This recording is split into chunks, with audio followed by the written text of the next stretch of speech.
Good deal. All right, so there are a couple of different ways to kind of classify resources. None of these are gospel, right? All of your national parks, each one of them that you've chosen this semester, they are all such incredibly complicated, vast, and intricate ecosystems and flows of humans and all of the additional layers beyond the physical that humans impose onto our landscapes. There's no single sort of gospel way to do this. So we can sort them into spheres or layers, which are sort of mostly going to map onto these spheres as well, right? So if we've got sticking along the lines from all of our other senior level forestry management classes, forest hydrology, right? We're talking about managing the hydrosphere. The lithosphere is going to be the stone and earth and soil elements of your park's ecosystems. Obviously, you know what the atmosphere is and the biosphere.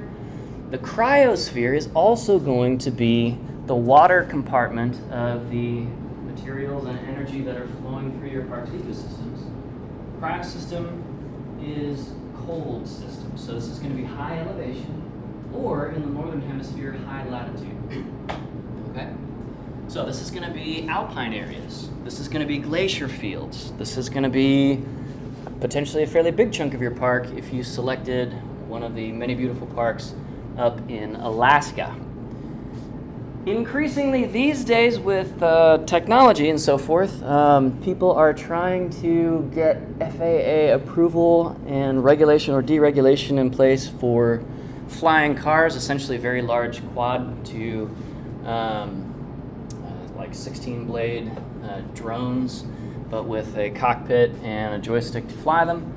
So we need to think about the exosphere. What is the high altitude, very high elevation atmosphere set of resources and opportunities? Things like skydiving, base jumping, so on and so forth.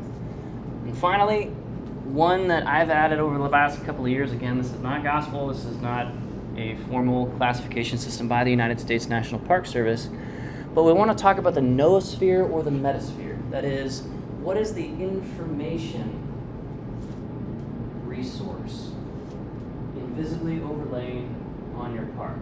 So at one point during our field trip this past weekend at Ozark Scenic Riverways, a wild and scenic river, I had 5G internet access on my phone. That changes your experience when you have access to the outside world. Part of the reason for creating places like Ozark Wild and Scenic Riverways is so that folks have a retreat from all of that stuff. But we also need some of this stuff, this information overlay, cellular internet access, Wi-Fi, satellite communications on spot phones and iPhones and Android devices these days, for safety purposes, for information. It's a crazy park and wildlife management headache and problem and immediate safety issue when you have to close down a trail network, let's say, because there's a wildfire nearby, and it's going to blow through that trail network and basically fricassee everybody that is out there. And you have no way to get information to those people unless you have some kind of information transmission system like everybody with a cell phone in their pocket. That is charged. That has line of sight to a cellular tower within a mile or so, and so on and so forth. We're up to about a kilometer away, so 0.6 miles. This is a new thing. This is changing how we are thinking about and doing the practical day-to-day management issues of your national park, because, again, this really does change how people use the space. In 2016, for example, when Pokemon Go was unleashed upon the world as essentially a new coat of paint on a game company's game. So the game company is Niantic, and their geolocation-based game was called Ingress. And so they bought a license to slap a Pokemon-colored coat of paint on that and release that. It was the first mobile game whereas the fastest mobile game to cross $1 billion in revenue worldwide. That had never before been done in human history that fast.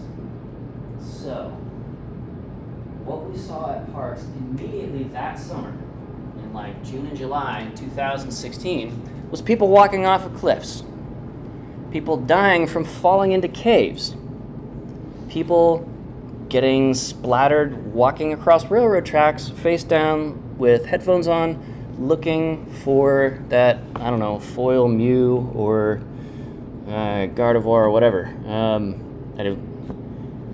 too old to keep it real. My day job prevents me from understanding Pokemon very much. I was just too old for that. But anyway, the pull of the game is very, very powerful. And it is physically, or was at least that time, moving people into park and wildland spaces. You could see little kids like wandering around oblivious in parking lots at national parks because this was the first or maybe only time that they had ever been outside of the Pokemon habitats, right? So Pokemon are by type, and different types of Pokemon show up more or less commonly in different habitats within the real world. So you go to a national park and all of a sudden you're way far away from home, you're seeing all these Pokemon you've never seen before, and so on and so forth. And Niantic made the spawn rates for those Pokemon proportional to cell phone signal. So areas with more people playing the game, more people using their phones, caused more Pokemon to spawn, for example, in busy parking lots, like at the top of the mountain chain in Great Smoky Mountains National Park. So little kids running around in traffic, no joke. And it got to the point where, you know, there was a real public conversation about, do we need to like get a law on the books to geofence games out of these places? Like, imagine having to program into Pokemon Go, the game shuts down or just stops working when you cross into a national park.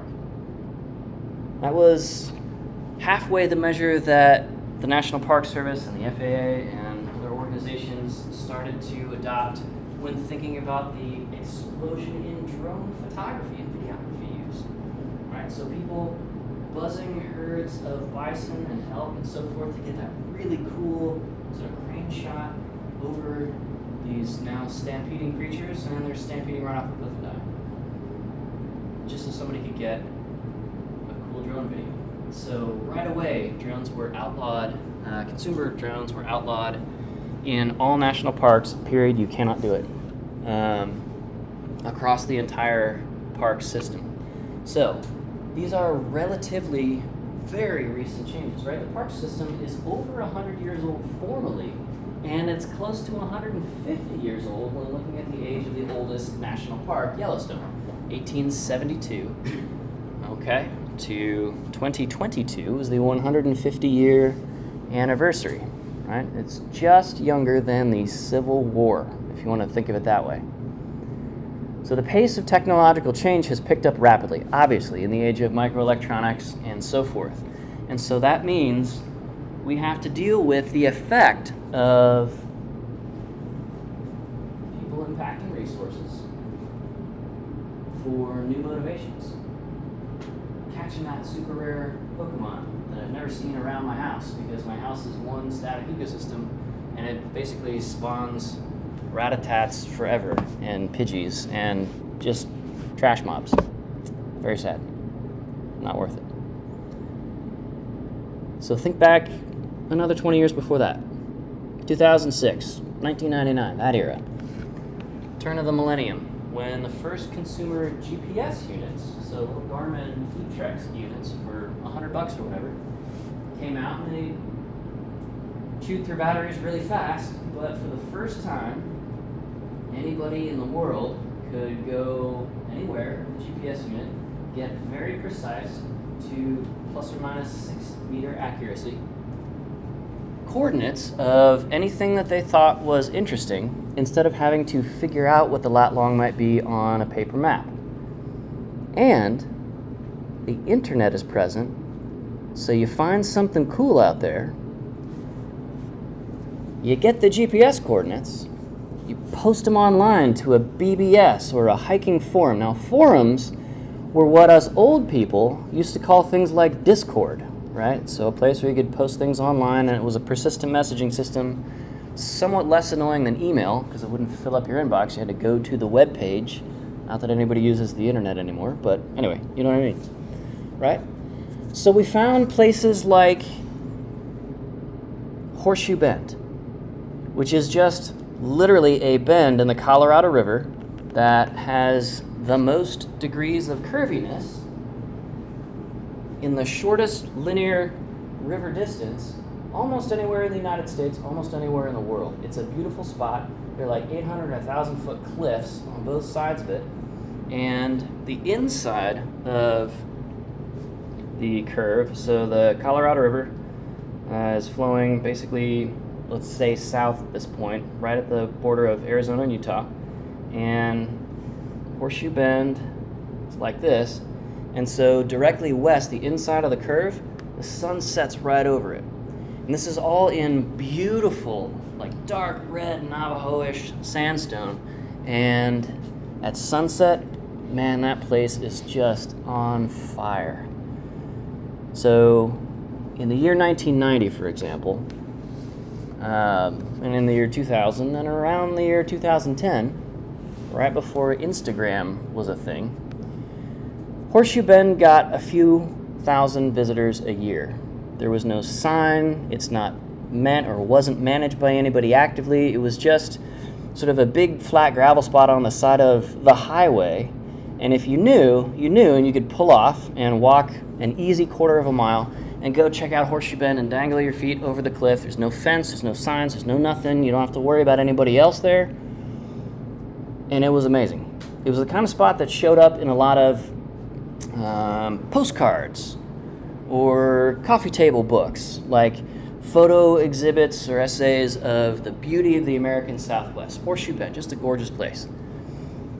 And then smartphones and Instagram with geotagged photos. So the GPS is now built in, the GPS fix is built into every photo, unless you turn it off. People started posting that on Instagram, and it went from a few thousand visitors a year to upwards of 2 million visitors a year.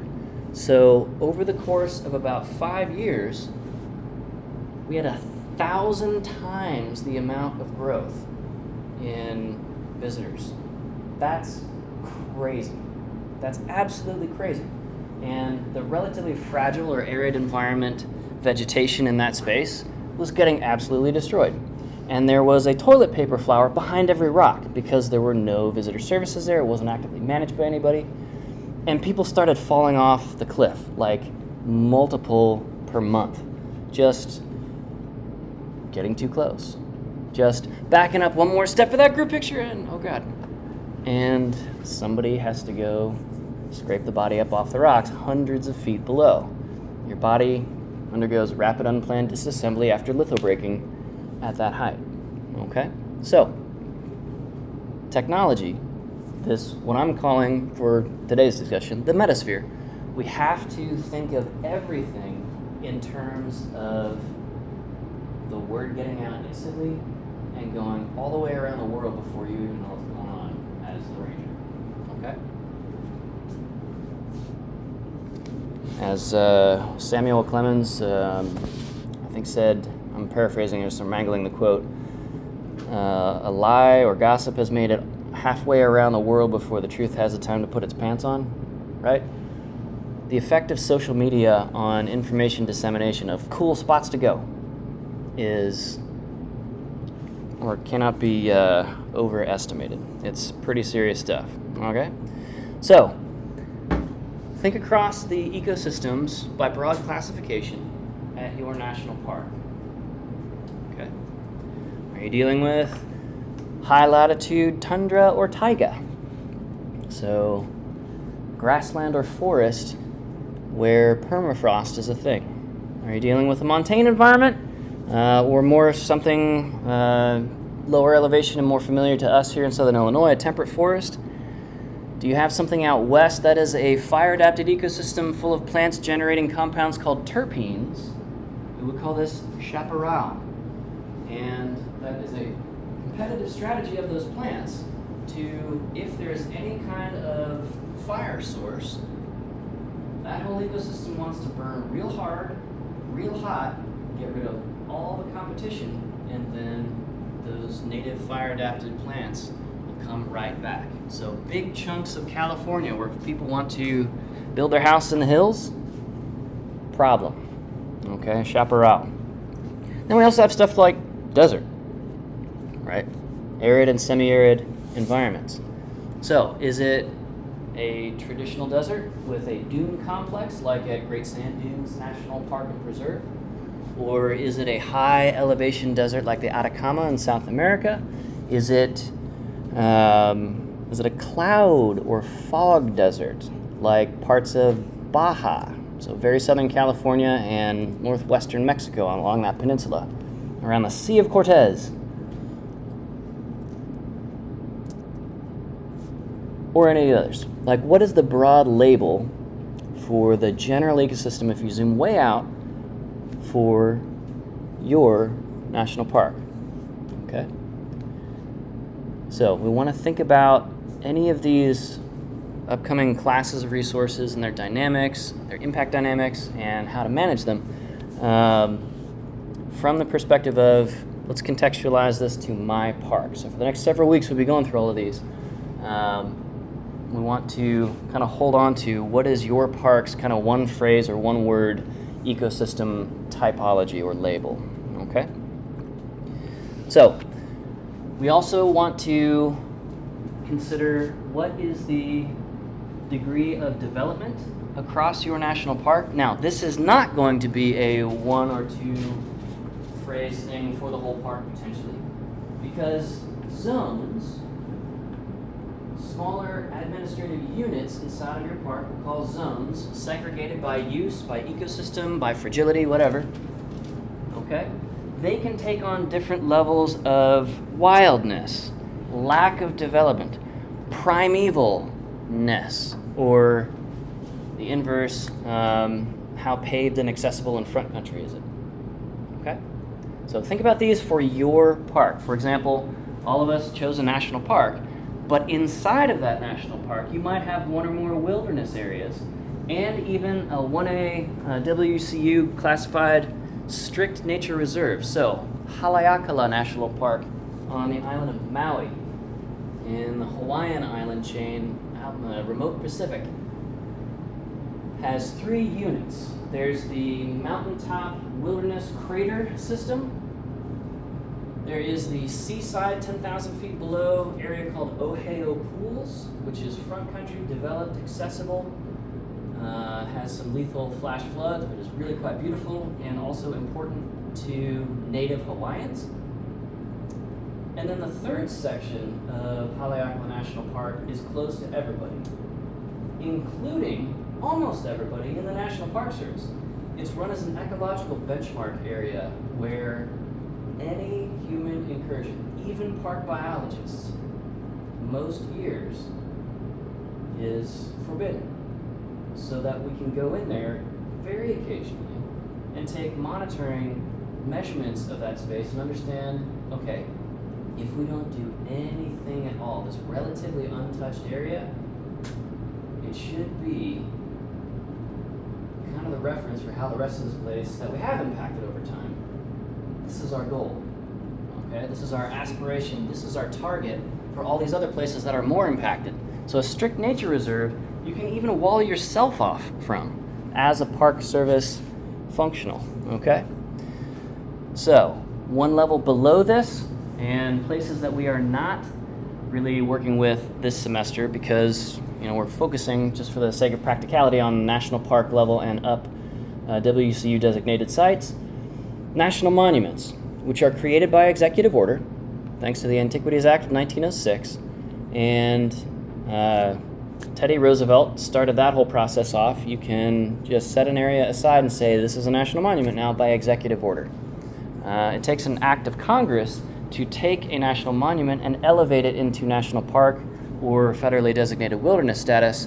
That is a permanent designation. So if another president comes in and disagrees with a national monuments designation, they can sign another executive order and it is no longer a national monument, right? So again, for our purposes this semester, we're focusing on sort of the world-class status of national park, but there are a whole bunch of things below this, and across the course of your career, depending on who you work for, you may be mostly or wholly focused on things like protected landscapes, which is kind of vague, right? That could be a lot of different things. That could be conservation or preservation oriented, right? There's lots of spaces for all of the different schools of thought and all of the different legal mandates on how to do landscape scale work. Okay? We have another classification system, kind of inversely and slightly out of order from the WCU thing. The ORRC was a early golden era of forest and outdoor recreation in the United States. The Outdoor Recreation Resources Review Commission of 1962, basically as the baby boomers were exploding onto the scene and overwhelming national parks with visitation levels they'd never seen before, they said, all right, we got to take a step back. We got to sort our national parks and forests and grasslands and recreation areas and scenic trails and all this stuff along these lines to make sure that we are connecting with lots of different kinds of motivations, because everybody was going everywhere up until the late 1960s. Okay? So, all that to say, let's take kind of a quick, broad scale look at how this shakes out beyond the scope of your national park, all right? So, this is a couple of decades old, but the inventory and allocation of how many units of square area, in this case square kilometers, 4.18 million square km in North America. North America is not the largest continent by landmass, but it is absolutely punching above its weight, so to speak, or an outsized chunk of this pie chart in terms of what is set aside as protected land of any kind. All right. Now, since this inventory was put together in 1997, we have things like marine protected areas, which absolutely skew this even harder. The United States is unfathomably large to most Europeans, right? We have entire countries the size of Illinois or smaller over there. And it's very difficult for them to understand that we can just set aside a couple of million acres at a time. That is physically not possible in European countries at this point, okay? So, we don't really have Europe particularly well represented here, right? So there's a consequence, there's a meaning to where you are looking, where you are working. International conservation efforts, so trans-boundary management, for example, the Boundary Waters Canoe area and the Canadian counterpart to it just north of the border up there. Manning Provincial Park is the northern terminus for the Pacific Crest Trail in southern Canada, versus in Washington State, the trail running up to that terminus point from the Mexican border down south at the end of California down in the desert. Right? Transboundary management is really tough. But a wildfire doesn't particularly care on what side of a border it starts on. It's going to go where it goes, right? So, these days, we have to pay attention to things like this, and we have to pay attention to the idea that setting aside land for conservation, and in our case, in this class, preservation purposes, including recreation, it's not automatically a good thing, right? So in social influences and policy, we have to talk about issues of setting up a national park in a place where, for example, there are indigenous peoples already living and who have been potentially living there for millennia. Designating an area as protected status means we can't do timber extraction or wildlife extraction or even non-timber forest products extraction, forest edibles, for example. So in Central America, this is a problem. In places like Ecuador, and in small tropical or Caribbean islands like St. John's, where the United States has established a national park. A bunch of American and Western European and Australian experts in conservation got together with the rest of the world and were like, let us help you. Let us parachute into your economic situation. This is like back in the 80s and 90s. And the message at that point from the North American mindset was, there's lots of land, and there is so much good to be done for conservation, preservation, economic benefit, right? You set up a national park and people from all over the world fly in, spend money around that place, and then leave. You don't have to deal with them anymore. They've spent their money locally. That's awesome, right? So the idea was, okay, let's take this American mindset, this American approach to setting aside huge chunks of land, not having any permanent residents inside of those places except for a few professionals, relatively speaking. Maybe up to a few thousand staff on site for a park that receives millions of visitors a year. And everybody else will come and enjoy, and it'll be protected, right? We'll keep the permanent damage of lots of people being there permanently away from these places, and we'll protect those ecosystems and so forth. What that ended up doing for First Nations peoples, indigenous folks, was it cut them off from their wood supply so they could run cook fires, and criminalized things like food gathering.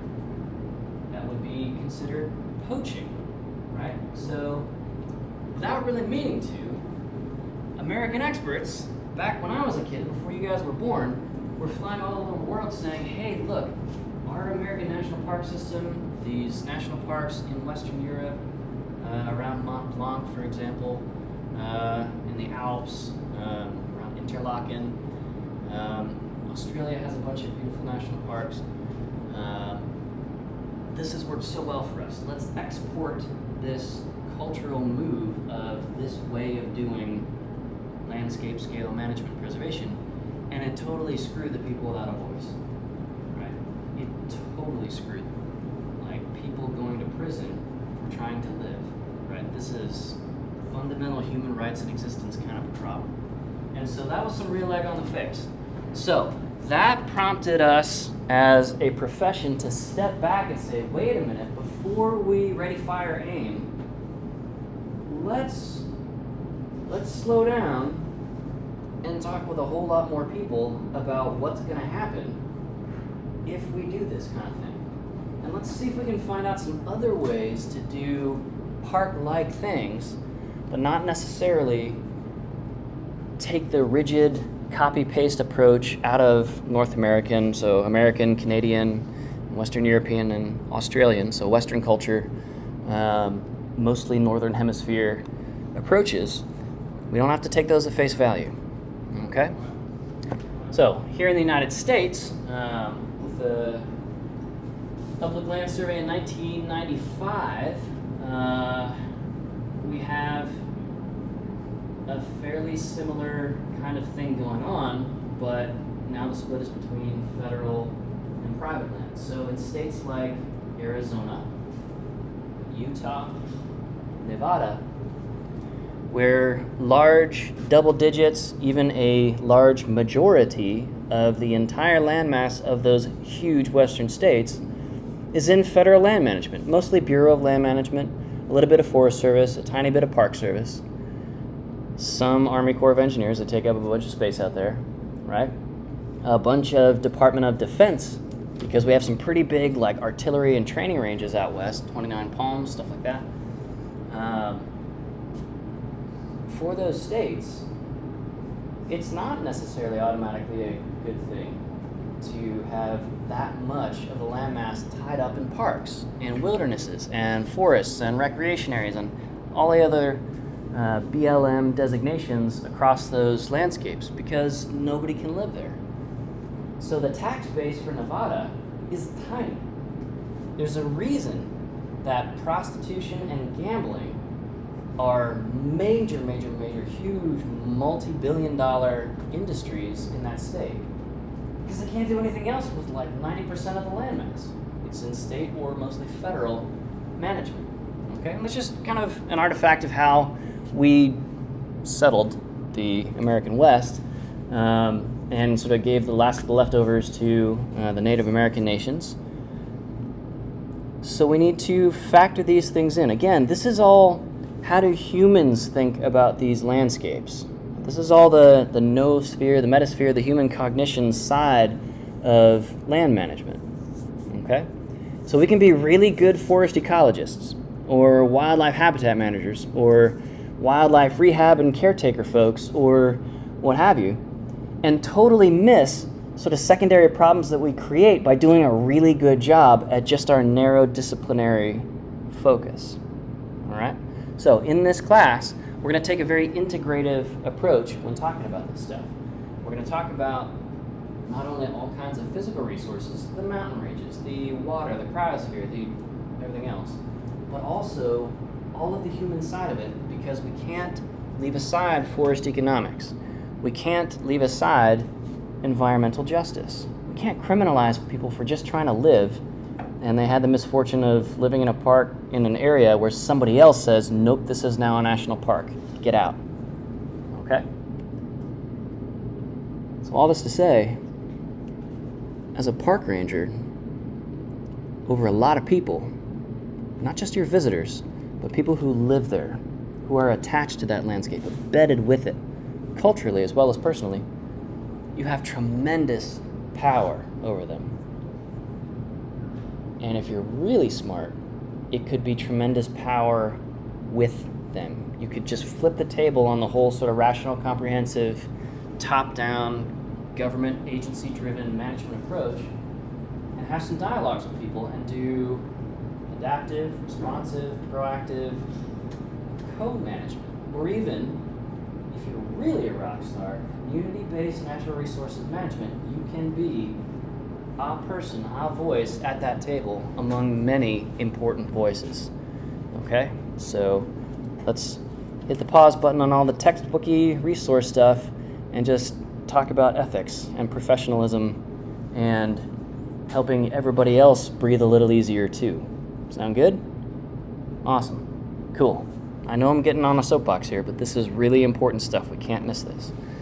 All right. So, for recreation areas, including national parks, we find the following characteristics when we take a national scale look at how things are going. Most of the big places have already been set aside. There's a finite and shrinking list of potential places that can become a national park, right? Because once people start putting up strip malls and strip mines, it's no longer likely to be that place. And we're not annexing new land. We are not China building a whole bunch of new islands in the South China Sea right now for sort of dubious territorial claims or whatever. But, you know, what's a World War III among friends, right? Anyway,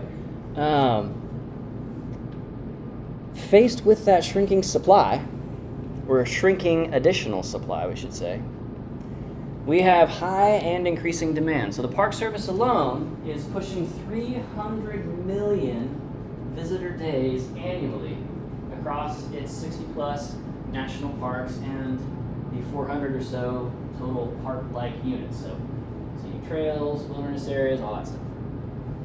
Forest Service, a lot. Also in the hundreds of millions. Bureau of Land Management, also in the hundreds of millions. Fish and Wildlife Service, in the high tens of millions. This is a lot of human presence, right? So if we say there's about 340 million people in the United States, depending on how you want to count folks, how you want to count heads, the Park Service sees about everybody, men, women, children, intersex, everybody, about once a year. That's a lot. That's incredible pressure. And remember, national parks are a lot smaller than a lot of our national forests. So you got hundreds of millions of people every year, over and over and over, on these tiny little places, right? We've talked about how use density is number of people per unit area, okay? So people at one time as an indicator or a measurement that we take. This is also how we get to our uneven distribution geographically. So for example,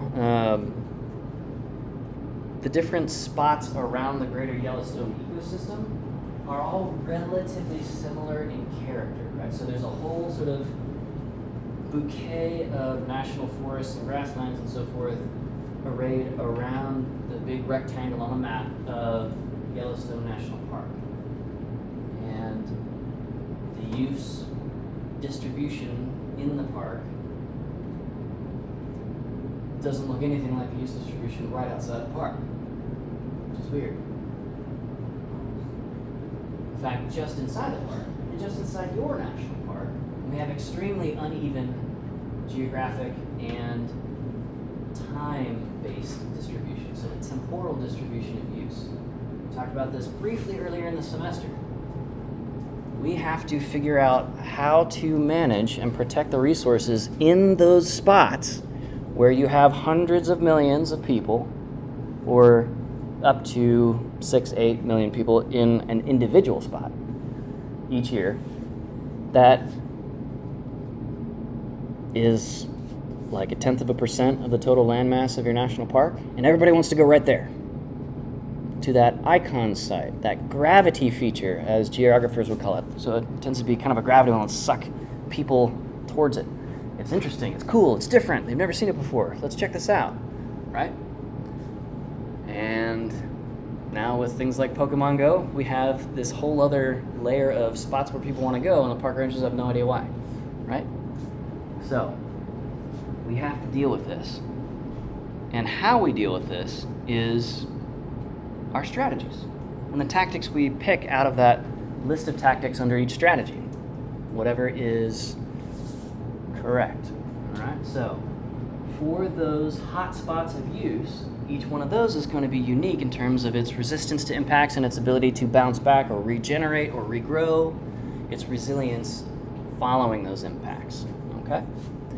And just as a reminder, we got social impacts as well: crowding, conflict, depreciative behavior, which is all the behaviors we don't appreciate. So depreciative behaviors, according to a guy named Joe Rogenbuck, who retired a couple years ago as a wilderness researcher, can be everything from things that are unavoidable, like, oh shoot, I'm out along the trail and I need to poop, and so I'm gonna cut sideways across the trail to go arrow straight back towards the visitor center and not meander my way back along the trail so I can have a level 5 blowout, right? And I'm gonna trample a bunch of stuff along the way. So we have unavoidable,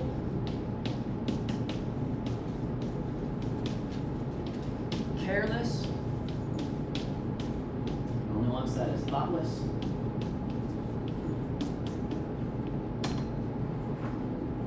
things like, oh, well, I was just walking along the trail and I started walking off to the side of the trail because I was, I was having a really great conversation with my significant other or a friend, and they were on the trail and the trail's narrow, so I walked on the side of the trail and I just wasn't thinking about it. We were just having a nice conversation. But they've trampled maybe up to a couple of miles of trail-side vegetation, right? So just careless. And then we have impacts of depreciative behavior from unskilled visitors. So they're going downhill skiing in your national forest. National forest system has a whole bunch of ski areas in like Colorado, for example. So Aspen, Vail, Snowmass, all these places are right by big national forests like Maroon Bells, stuff like that. And somebody's skiing along and they get onto a run that is too difficult for them. Maybe they're on a double black diamond and they shouldn't be. And they blast right into a tree and kill the tree and themselves. Okay? That's an unskilled impact. It's not that they were being thoughtless. is that they didn't have the hard skills necessary to be safe and, importantly for the resource, sustainable in that place. This is why we have Leave No Trace. It is a big international land and park ethic promulgating organization. And folks like Ben Lawhon, who used to be the education coordinator over there, have done yeoman's work on figuring out what are the 7 Leave No Trace principles, how do those contextualize down to this corner of Yellowstone, or this mountaintop at Acadia, or what have you, because the combination of resources and pressures and vulnerabilities are going to be unique to each of those sites. So the land ethic, which are broadly applicable principles everywhere, like travel and camp on durable surfaces, respect wildlife, be considerate of other visitors, plan ahead and prepare, etc., etc. It is a huge amount of work to contextualize all those down for folks who don't know better, right? So these are folks who are trying to do the right thing even, trying to enjoy the place, certainly not trying to get killed, but they just don't know that the cryptogamic crust, the cryptobiotic crust underneath their feet at Arches or Canyonlands National Park is going to take a century to regrow the damage from that single footprint. So we see a lot of Leave No Trace messaging along those lines. Right? So unavoidable, careless, unskilled. We also have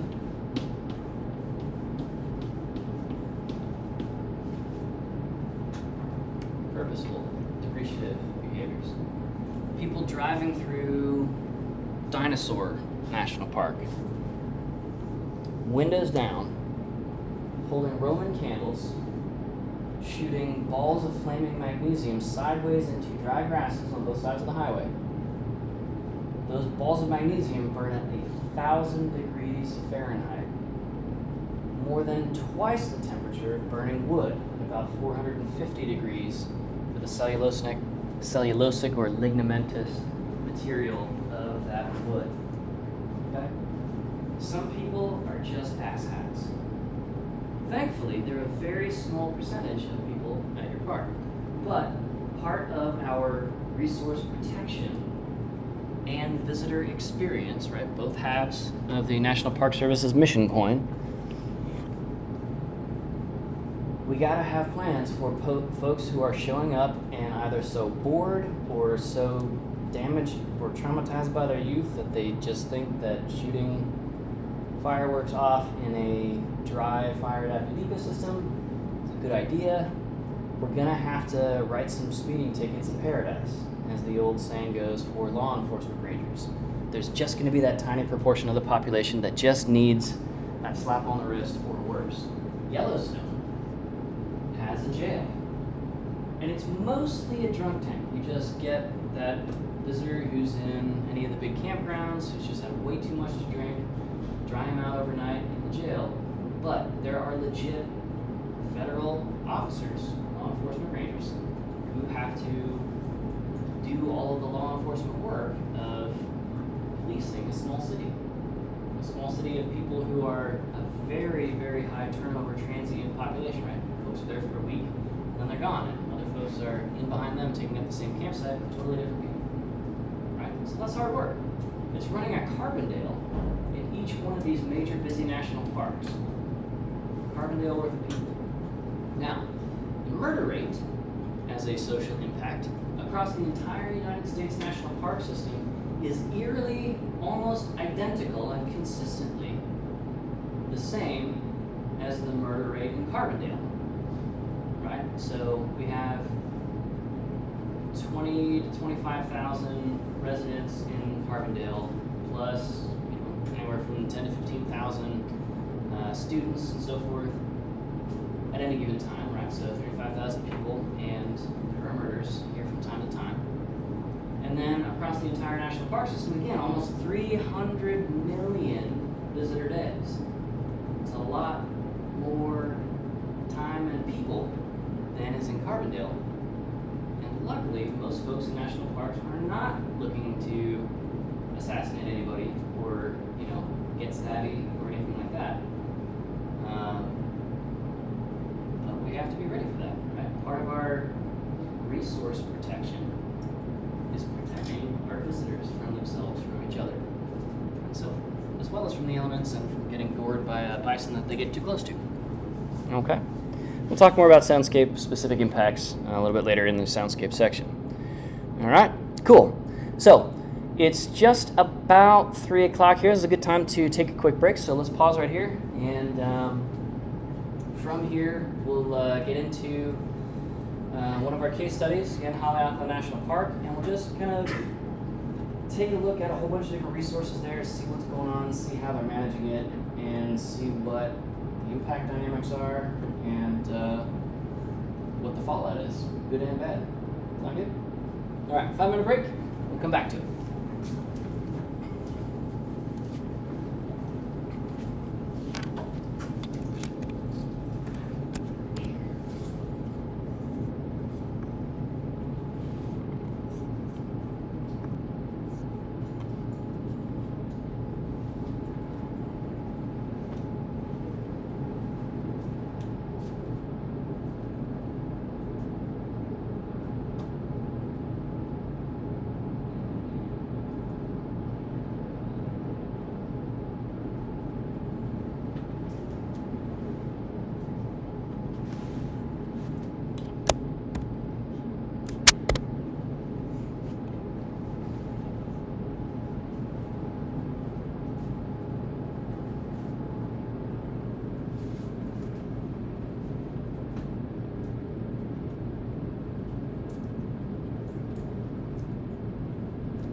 All right.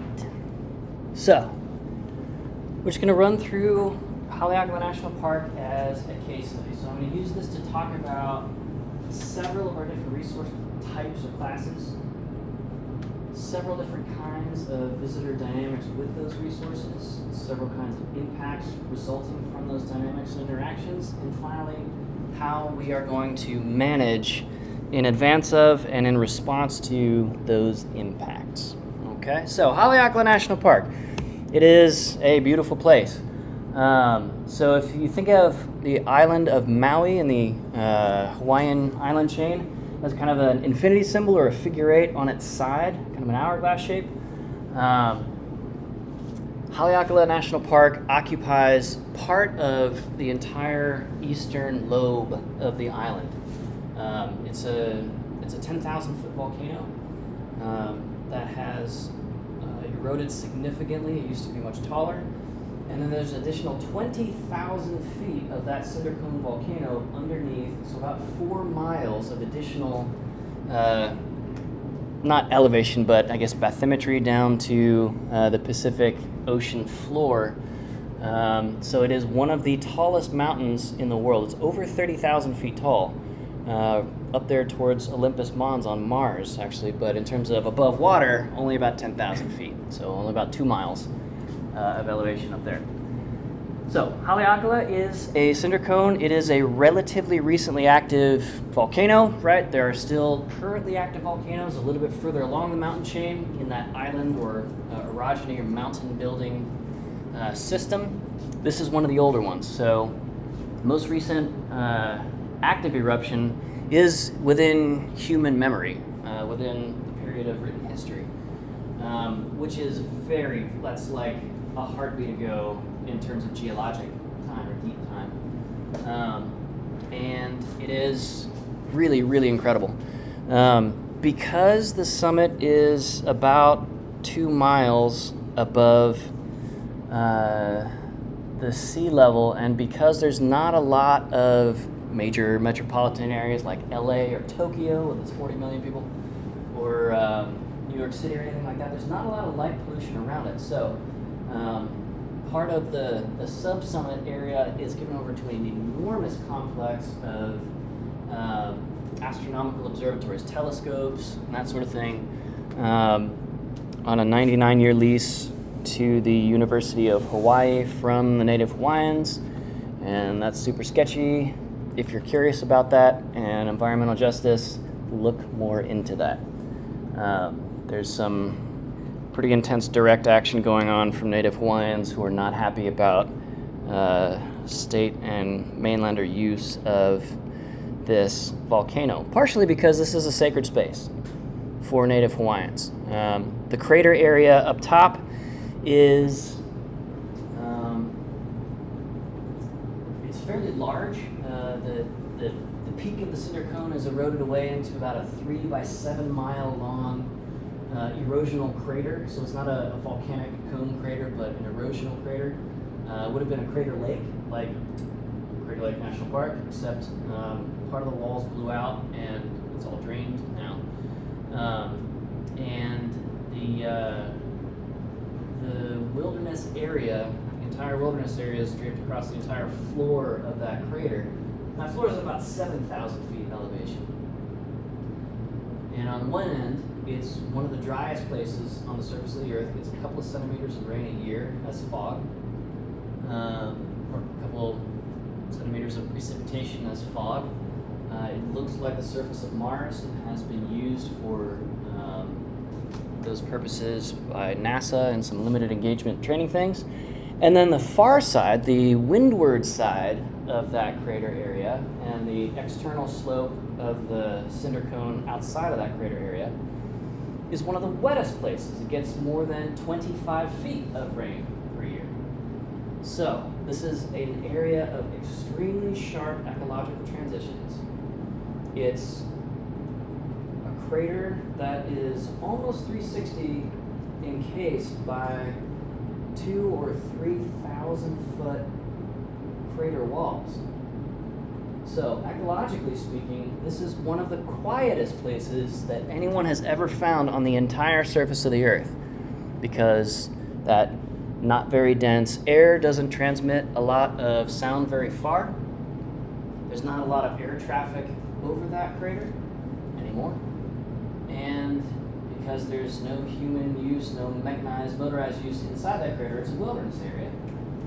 There's just not a lot of wind to blow through there, right? So it's extremely quiet. It is so quiet that I was in a research project there 20 years ago now, and mapping visitor period trails and assessing impacts and stuff, and went out from the cabin one night to take a whiz, and I could hear my pulse.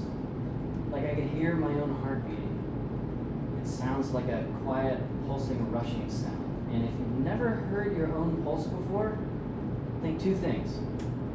Wow, I live in a noise-polluted environment all the time. I didn't think that was a thing until I heard it the first time. And B, this is what it feels like to live in a horror movie. Like, it was that quiet. You know how it gets real quiet before a jump scare kind of thing? Right? Somebody jumps out with a big knife. It was very much that vibe. Super cool, but pretty tough. So, up at the summit, there is a visitor center. So there is a road that goes up this 10,000-foot drive, and it just snakes. So if this is Haleakala, not to scale, right? There's a road that switchbacks up. Takes a couple of hours. It's not a very long drive, but it's a very slow drive because it's a cinder cone, so very, very steep, about 100% slope, straight through for 10,000 feet. And it's a very, very popular place for seeing the sunrise. So people will drive 3 or 4 hours from all those coastal resorts up by Maui, the city of Maui, and they'll drive, they'll steal their resort towels and stuff because it's a tropical paradise, but it is below freezing up here and windy.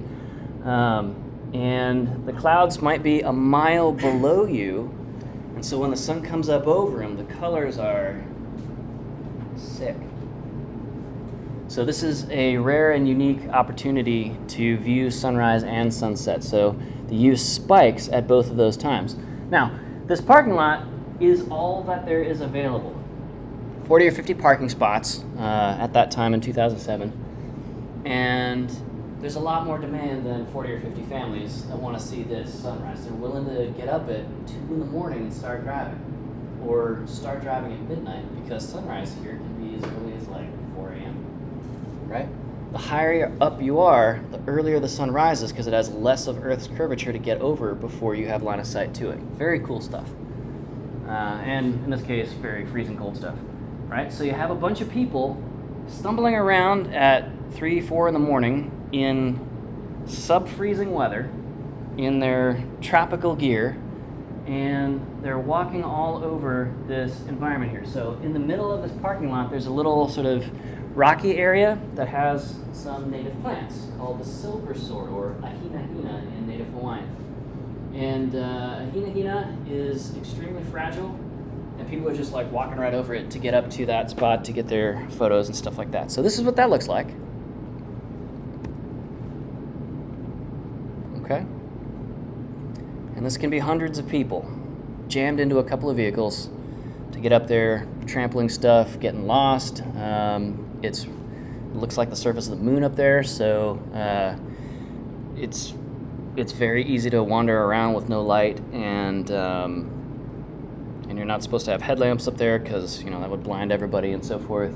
So it's very easy to roll your ankle on any of the loose cinder cobbles or whatever right there. There are also a couple of cabins that predated the establishment of the national park, so they were allowed to stay in. Built in the Civilian Conservation Corps era, so the 1930s and 40s, built out of redwood that was dynamited in California and then shipped to Hawaii as a rot-resistant wood species. They built these little cowboy cabins down in the crater, 3 of them at different corners of the crater. So, Those are like Halua Cabin, Kapala'oa Cabin, and so forth. And those are called inholdings or enclaves. They're little punch-outs in the wilderness area that you can have a permanent structure. So the Park Service uses this for providing camping quarters for backpackers. You have to have a wilderness backpacking permit to hike around in here. It's lodging for them in some of these relatively ecologically fragile areas. And it's also park staff housing, so the wildlife biologists managing the highly threatened or endangered Nene geese. I'm not sure what their current status is. They look like Canada geese, but they're Hawaiian, and they're very finicky. They are just trying to die. And the reason I called these cowboy cabins is because they're cowboy cabins. Before this place was a national park, and after the white man came and settled it, this area was used for essentially a high elevation ranching operation, because why the fuck not? So cattle and goats had to be shot by helicopter mounted sharpshooters out of this area, and the whole perimeter of this place at 10,000 feet fenced off from any of the feral goats that are still up there. So the soil erosion that happened in the century before this place became a national park and is now a wilderness area and is managed to the highest standard of preservation, it got totally destroyed. Just got its shit pushed in by ranching. And I love hamburgers, but man, what a tragedy. Anyway, so like I was saying, with places in Central America, the southwestern United States, the Caribbean, islands, pretty much everywhere, somebody was living here first. So Native Hawaiians settled this area as part of the Pan-Pacific diaspora around the middle of the first millennium CE, and if you saw the movie Moana, it was partially based on not just Polynesian culture, but Native Hawaiian culture in specific. And then at the end of the 1800s, 3 years after the Western frontier was closed, the United States government got a hankering for expanding our territory in real terms, and so a Navy captain essentially parked a fleet of U.S. ships right outside of the royal, sort of the seat of power for Native Hawaiians in the form of Queen Liliuokalani, and allowed a coup to happen. They didn't step in and stop it, despite the Native Hawaiians asking for that armed intervention. So, up until the time of that coup, and increasingly now since then, thank God, or gods, depending on your theology, the peak of this crater with its ahina, the silver sword plants, funny looking plants, we'll see them in a sec, that would be like for Muslims, Mecca or the Dome of the Rock. A very, very sacred place. Like, there's no substitute for it. There are many generations of Hawaiian royalty buried in the lava tubes up top here. And there are a lot of cultural and religious rituals, rites, procedures, practices that are specifically tied to the vegetation and the locations up here. And then the United States government came in, allowed the ranching, and then sort of cut everybody out as setting it up as a national park, right? So even back in the mid-1800s, this was already a Western mainlander tourism destination. Folks like Mark Twain, Samuel Clemens, and so forth. Jack London, author of Call of the Wild, if your English teacher in middle school failed you. Anyway, and this place was established as a national park when the National Park Service was, the same year. It took a couple of decades for them to cut that road to the summit and install the first full-time rangers, so it was very, very, very passive management up to that point. So think anything goes. Absolutely anything goes. If you head up there and you find a lava tube and you find a royal burial site in there, take a pinky bone. Why not? It's kind of the mindset back in those times. If you find an arrowhead or a potsherd or human remains or anything else, it's kind of anything goes, right? It's not going to be until, 60, 70, 80 years later that we have things like Leave No Trace saying, hey, maybe you leave things as you found them, leave what you find. Take only photos, leave only footprints, that kind of thing. Unfortunate. In the 1970s, though, there was a sort of along the lines of the Civil Rights Movement, the Black Panthers and their original conception, the feminist movement, the environmental movement. All of these things were happening in the 50s, 60s, mostly in 70s. And Native Hawaiians were part of that huge groundswell in kind of reconceptualizing who and how they wanted to be. Fast forward then to 2008, and tourism has grown, recreation visits have grown up to between 700,000 and 1.9 million visitors a year. So very intensive use of that really small crater area. The overwhelming majority of folks are just going up to that station, right? So, hundreds and hundreds and hundreds of people a day.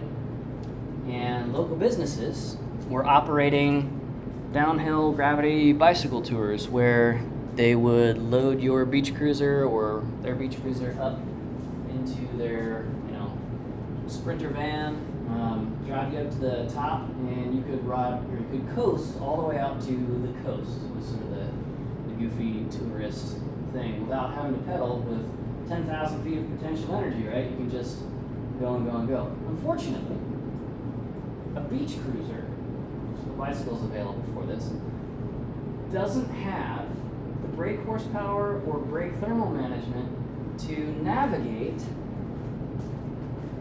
hard changes in direction, 170-degree turns, one after the other, right? So you have tour buses going up. You have bicyclists coasting down, melting their brakes, literally melting them, okay? And so you had people colliding with the engine blocks of buses at 40, 50, 60 miles an hour out of control. Or if they missed the buses, like two ships passing in the night, they're going way too fast to negotiate that turn, and they just get aerial and explode upon impact and tumble for a couple of miles. Like, pretty bad deal. That was unpopular, except for the locals who were making a bunch of money on it and raising a big stink about the Park Service saying, this is bad that a lot of people are dying on our watch and we shouldn't be acting surprised about it. This is happening over and over and over. So, the Park Service's tactical response was to adopt the strategy of use limitation for that particular activity in this particular spot. They brought in a gal named Marilyn Parrish, who was a career Park Service person. She'd been superintendent at a couple other national parks. She was getting ready to retire. So she showed up, shut down the whole thing, just stopped that whole thing, stopped issuing special use permits for those concessioners to bring tourists up and die on the way down. And then she retired. And nobody could, send her a bunch of death threats because she was done working there, right? So it was a strategic move at the Park Service national level to parachute in somebody who was going to be unpopular, to be the hatchet man, as it's called, and make a very unpopular decision for the safety of visitors, and then leave. Retire in her case. Okay?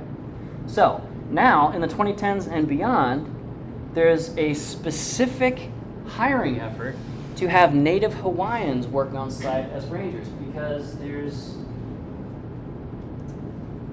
a... authenticity is a loaded word, but Native Hawaiians maybe have license to say some things that the rest of us don't in that particular context. And so the National Park Service, in kind of the 2000s and beyond, and it took another decade for it to reach here, practically speaking, the Park Service has really been trying to put front and center multiple and alternative and outright competing ways of knowing into the narratives about environmental interpretation, the historic interpretation, right? So you could have a gringo mainlander like me telling you about the Native Hawaiians buried just over my shoulder at this particular corner of the crater system, or you could have a Native Hawaiian who's talking about one of their ancestors, right? It's different when it's somebody who is meaningfully and personally connected to it. And so this is one of the showpieces of that effort. This is ongoing across the national park system and increasingly across the national forest system, although it's slower going with that. Okay? So that's pretty cool stuff. If any of you have Native American heritage or history, that could be an entry point for you. That is a hiring authority, one of the pipelines into working with the federal government in this particular case. Okay? And since that time, they've also been working to restore to Native Hawaiians the meaningful and legal ability to have their religious rights, to do their religious things. For a Christian, this would be the equivalent of, for a Catholic, like Easter Mass. It means something different, very significant for them to be able to do that in the crater system or at the summit of Haleakala. And the bones that folks have been disturbing and even stealing and selling on the black market, because get me off of this fucking planet. Anyway, the Park Service has been working with Native Hawaiians and archaeologists to repatriate those bones and bury them much deeper into those lava tubes and then conceal and make very difficult access to those sites. Right? So proactively working with the local Native community to solve problems caused by the National Park Service bringing up to a couple million visitors up to this general area. Now again, visitation inside the crater is much, much lower. It is a designated wilderness. You have to have a backpacking or research permit to get down there, period. And you're totally self-supported on the inside, except for if you're doing a research project for the Park Service, like we were in 2008. The Park Service, if you're there over like a holiday, we're there over Thanksgiving, with their resource management helicopter landing at one of those enclaves, because that's the only place a helicopter can land, was surrounded by wilderness, they'll helicopter in beer and turkey for you. Isn't that cool? Like, there are a lot of neat people working in the Park Service, and they're very thoughtful and kind. So think about working with the Park Service. Anyway, so we've got resources, cultural, archaeological, climatological. We've got rare, threatened, and endangered wildlife species. We've got rare, threatened, and endangered plant species with the Ahina. And we've got up to 1.9 million people a year in this general vicinity. We're going to see some impacts. So let's talk a little bit more about what those could be, what those look like. Part of the management of this place is, so this is down in the throat of the volcano. This is one of the vents that was erupting, I don't know, 175 years ago, whenever that was. That is a goat skeleton. So somebody shot that from a helicopter 50 years ago, and so like in the 1970s they started doing a bunch of the stuff. And the goat sort of wandered, limped, and then fell down a lava tube. And we found it here, climbing down to it. Pretty cool stuff. Right? There's a bunch of non-native invasive grasses growing in the crater because there are drought-tolerant grasses, and at least the rainy side gets enough water to grow vegetation fairly densely.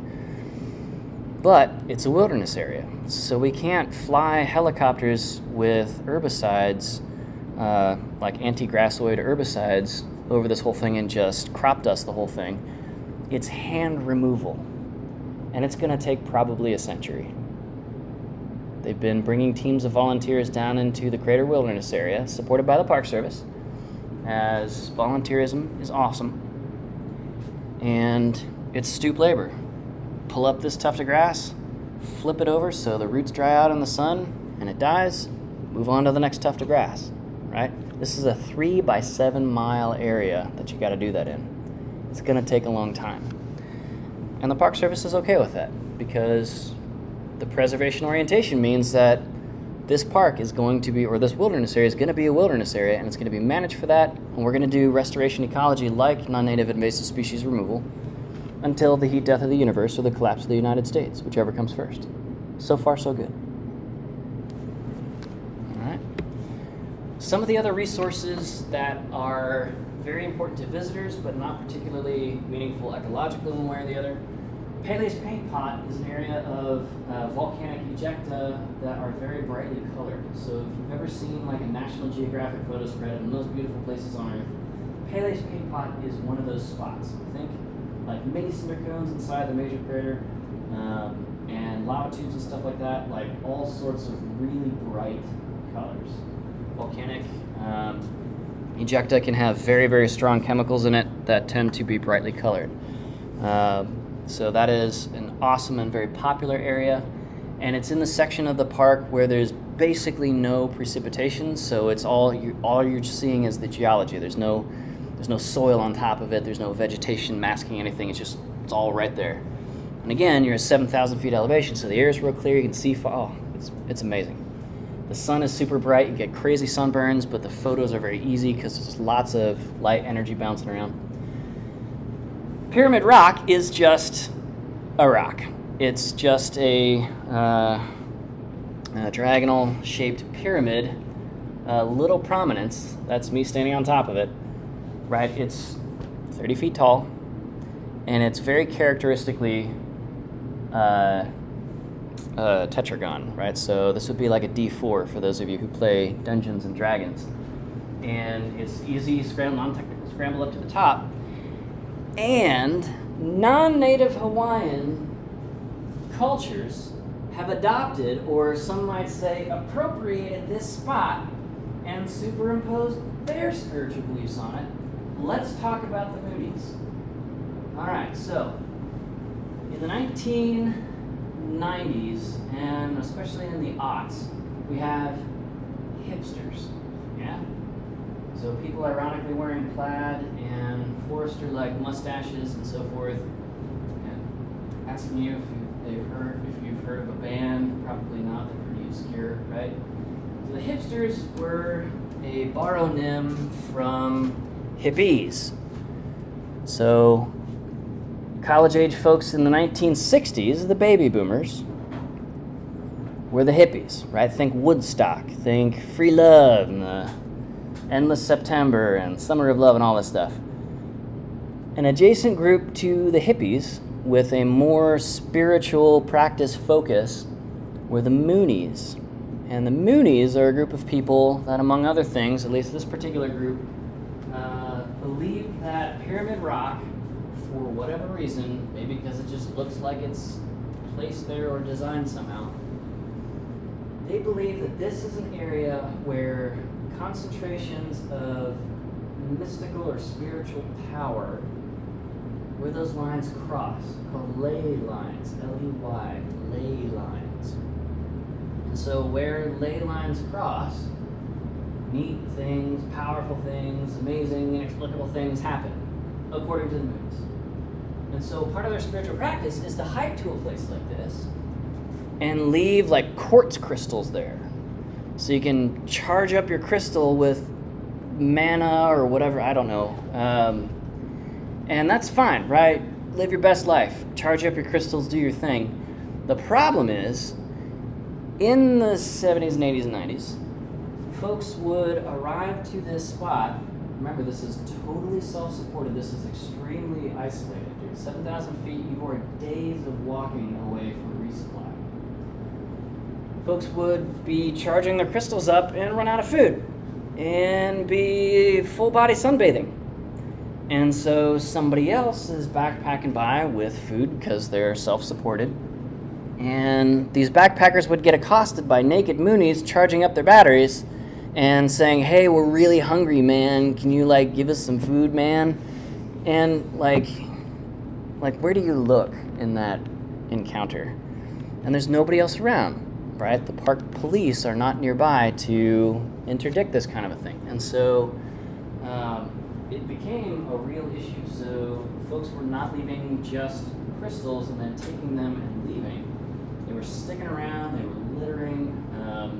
Right in the 70s, we don't have a category for leave no trace yet. It's just kind of a heavy post-World War II, self-supported, resource-intensive kind of camping. And this place was getting trashed. Unfortunately, Pyramid Rock is also a very sacred site for Native Hawaiians. So when you climb to the top of this thing, there are a bunch of native fiber handicrafts and religious,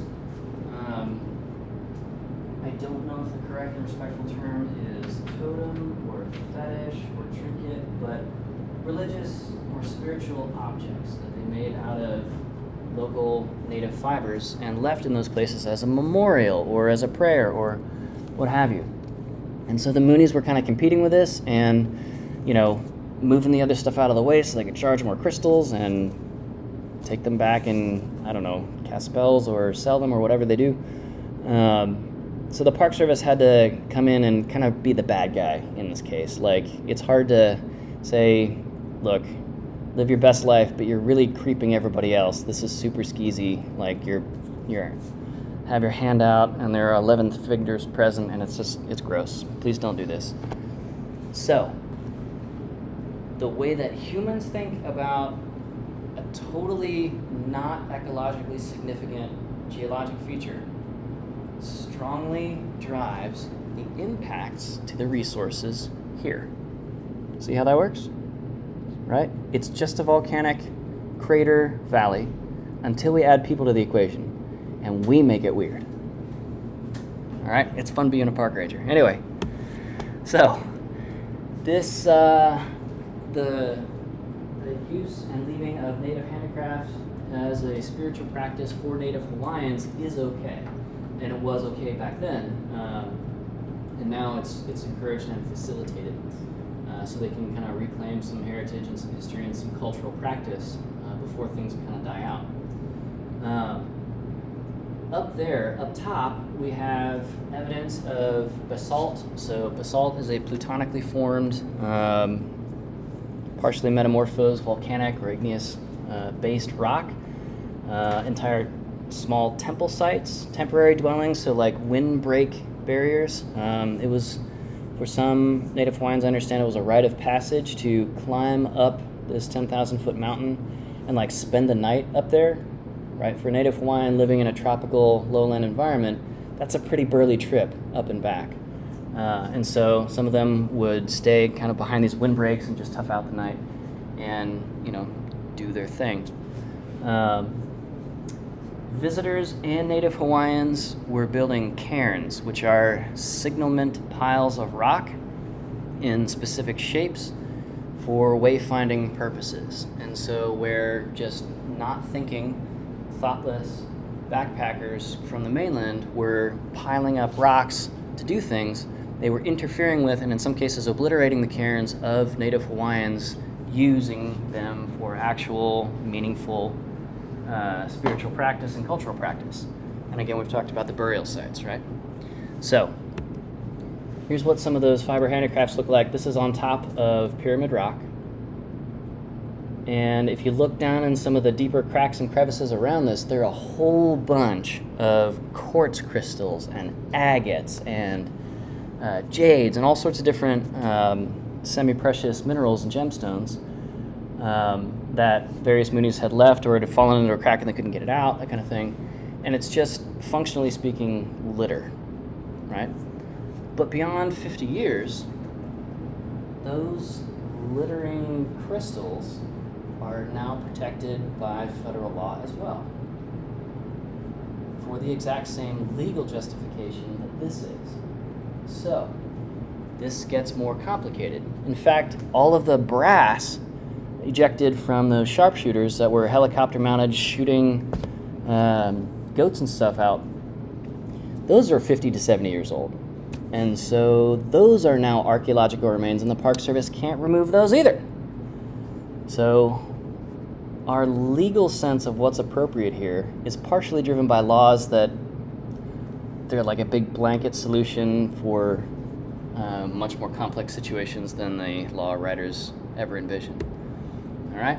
In terms of actual resources, 19 square miles, 7 by 3. And it is, again, one of the driest and wettest places on the surface of the planet. It's really cool. Really cool.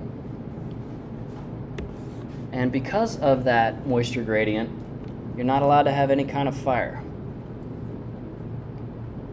And even cook stoves can be problematic. If that gets bumped over, it could set off a big wildfire, and there's no way to fight a wildfire up there.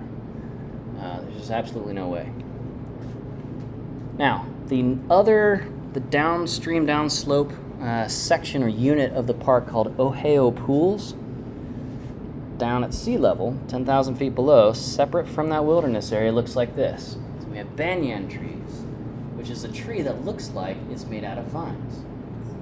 Okay? And this entire area is about 70 feet wide, and you can see how much trail erosion has happened as a function of Western tourism to this spot. This is a hiking trail to a local waterfall. It's really, really beautiful. 60 or 70 foot waterfall, and just gorgeous, but heavily beaten to death. This is on the windward or the wet side of the island. So again, dozens of feet of rain here per year, and very saturated, soft, volcanic ash-based soils that will, in millions of years, form kaolin clay,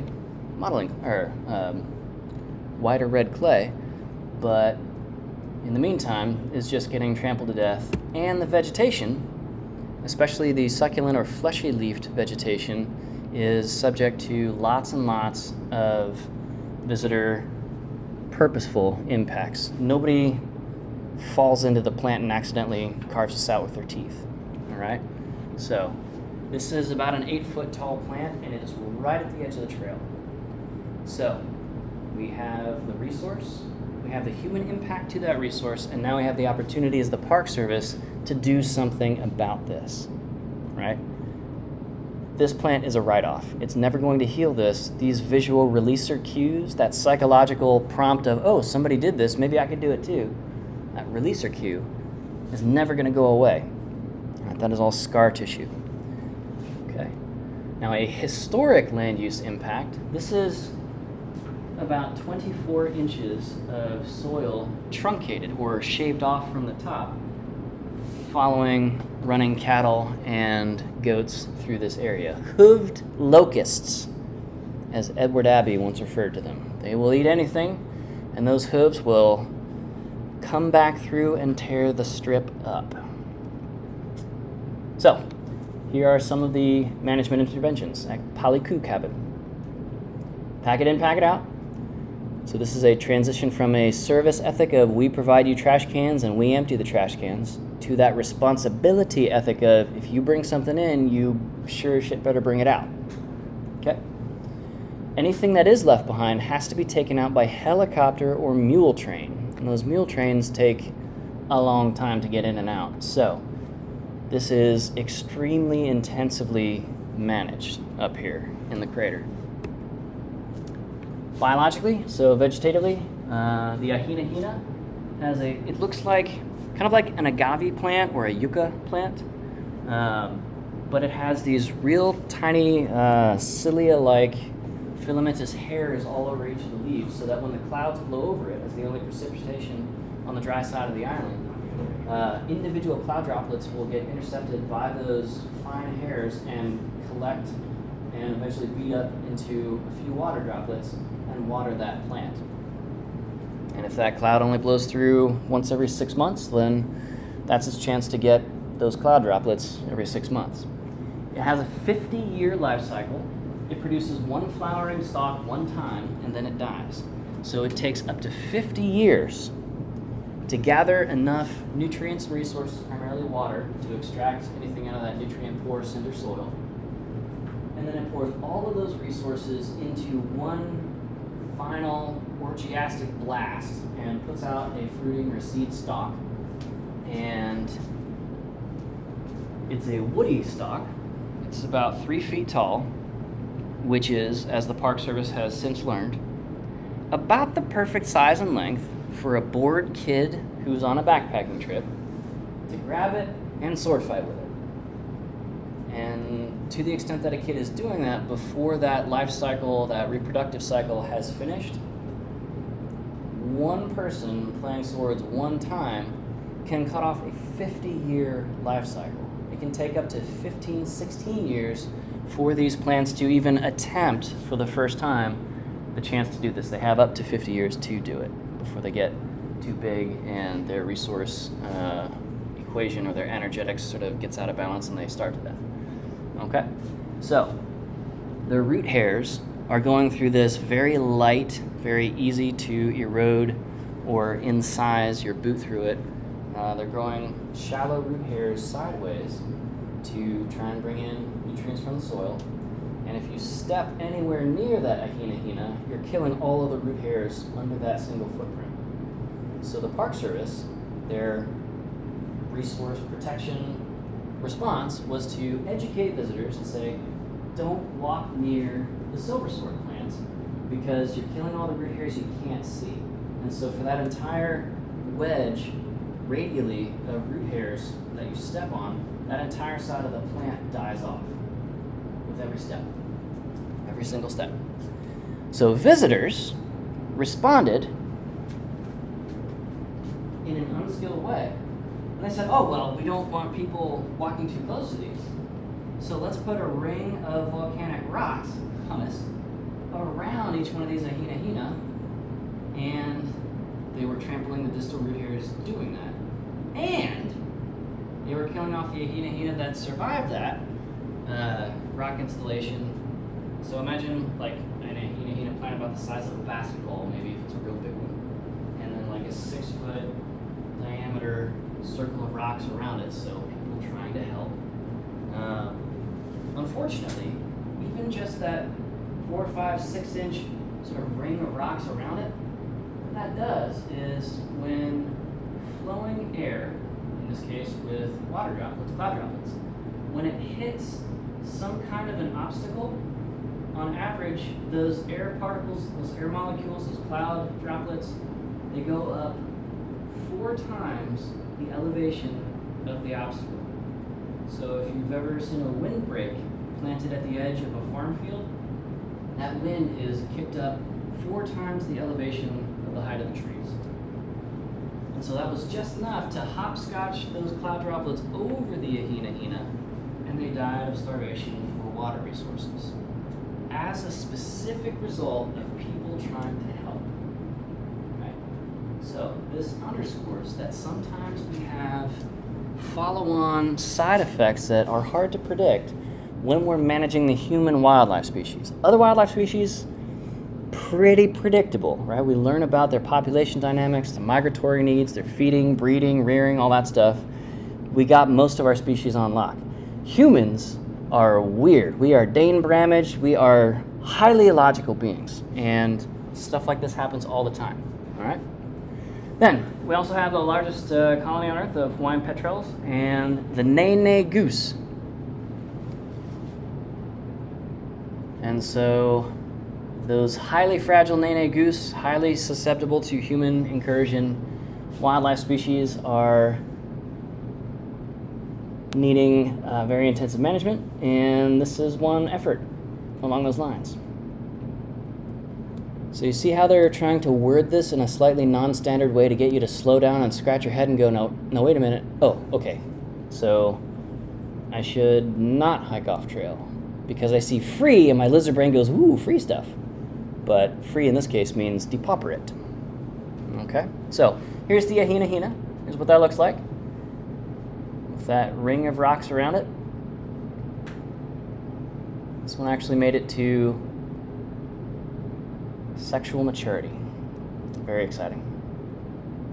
Nene geese are wildly food motivated because it is a nutrient poor environment in which they live. This crater is extremely isolated, so there's not a lot of nutrient inputs. So when somebody shows up with highly refined, calorie and nutrient dense foods with excitotoxically strong synthetic flavors and perfumes in our food, power bars, for example, highly refined, ultra processed foods, like they're getting more than they could get in weeks of foraging otherwise. And so they're highly motivated to chase people down and panhandle, and in so doing, get poisoned. So here was a backpacker trying to help them get some water. They were panhandling, manipulating humans for water. Rough stuff. So with all of these very complex and very difficult, because this is an isolated wilderness at elevation with a crazy moisture regime, they rely very heavily on trans-agency and organization partnerships. So Friends of Haleakala National Park helps staff those NNIS, those weed removal expeditions. They help raise funds for facility repair, because the Park Service has, a multi-billion-dollar, double-digit billion-dollar maintenance backlog for stuff. Structures built up in that crater, very expensive and under some crazy weather conditions on the wet side, and so forth. All right, so sometimes being a park ranger means more than just being out there as the backcountry patrol ranger. Sometimes it is interfacing with very well-meaning, very wealthy, and very organized and connected people who can move heaven and earth for you in support of your mission. So don't ever discount what well-meaning, interested people can do. This is what it looks like, those 1,000-foot cliffs. So the trail to get down here runs along the spine, kind of this knife edge of the cliff, and then switchbacks dozens of times, dropping 2,000 feet down to the bottom. Here's what the dry side looks like.